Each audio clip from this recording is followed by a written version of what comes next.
Hello there, Sarah from 17 once again. This is my Kingdom Hearts 2 critical difficulty video walkthrough. This is Xemnas' first form. Now, I do apologise if I'm saying some things kind of strange, guys, or sounding kind of strange. My wisdom tooth's aching in my mouth, and it's kind of warping some of the things I go to say. Yeah, annoying as fuck, but what can you do? Except for have it ripped out by a dentist, which I'd like to avoid. I'd like to be one of those people whose jaw was, you know, still prehistoric enough to actually fashion and fit these fucking worthless teeth. But this form of Xemnas is real weird. He's going to cast a death spell on you or something of that nature, and then you have to go to the tower to dispel it in this fancy quick time event. And then afterwards, you can kind of just get into an interesting fight against him, where you reflect and you guard, and you can pretty much, if you stay on him, you can beat him up really quickly. However, he does this weird force field move, which is just a cock block to your attacks, and it's mad annoying. So you'll notice I'm not being aggressive at all because he keeps doing that bullshit. But to get around it when he's close enough is you just, if you roll past it, you can then combo him. And this is the first attempt at this boss, folks. So that's the reason why it's perhaps a little messier than my average fights. Because I'm just like, oh, I can get around it, and now I got around it, I'm going to kill this dude. And that's exactly what happened. So, bait it out. Watch out for him attacking through it, because he can go through it, of course. And just punish him. Punish his whiffs. Finish him off. There you go, folks. Pretty quick fight. And then we're going to be moving on to the next sequence in this pretty epic final outing. Isn't it funny how we have these ridiculous vestigial teeth from when our jaws were longer than they currently are? Why couldn't we have something useful, like extra lungs, just in case the ones we have start fucking up? I'd love to grow an extra lung. My lungs are shit. Could do with some new ones. But right here, Sora just took out a building because that's how he rolls. And now we're going to be in one of the stranger sequences of this game. It's kind of rage-inducing if you don't know what you're doing, but for the most, it's not so bad. So, we're taking on the Blue Eyes White Dragon Tower creature. It's a castle dragon. I don't even know what it is. It's very strange. It's Xemnas' buddy. I don't know. It's where he lives. It's kind of his condo. His living dragon-y condo. But you do these crazy, awesome-looking skyscraper reaction commands, which look impressive, but you're not doing much. It's like playing Shenmue. You're like, what the fuck am I doing? Although Shenmue is still awesome. And then you're going to be at the cores. So the cores are an interesting area. You can use Magnet here to really good effect. It'll do some pretty sick damage to get rid of these enemies. You can also do it in such a way where it will kill enemies on both sides of this place, because you're going to be leaping between two of these cylinders.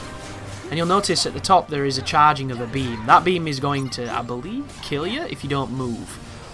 And you need to have both the cylinders completely charged. So reaction command your way out of the charge. Get back in there, start fighting, and start building up those cylinders. This is just, you know, like a... This is your serving, your starter for the meal to come as they're preparing you for a pretty deep sequence of fights and bosses. But to my knowledge, I think the checkpoints are perfectly fine, so you shouldn't have any real trouble with it. So I'm going to take this opportunity to talk about Kingdom Hearts Birth by Sleep, because this is kind of, you know, Kingdom Hearts 101. We did this in the first episode, and we've done this in every episode since. The only difference now is we've got this cinematic angle and this massive laser beam.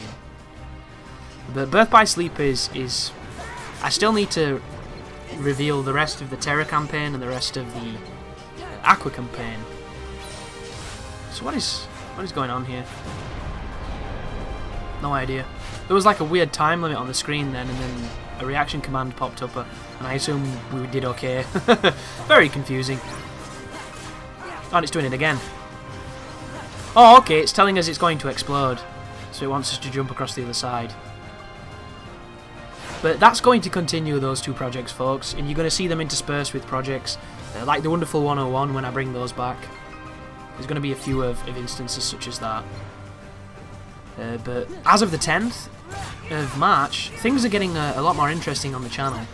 A lot of these projects that have been running for a while are going to be going away, either because they'll be finishing or because they'll be slowing down because the modern games will take priority.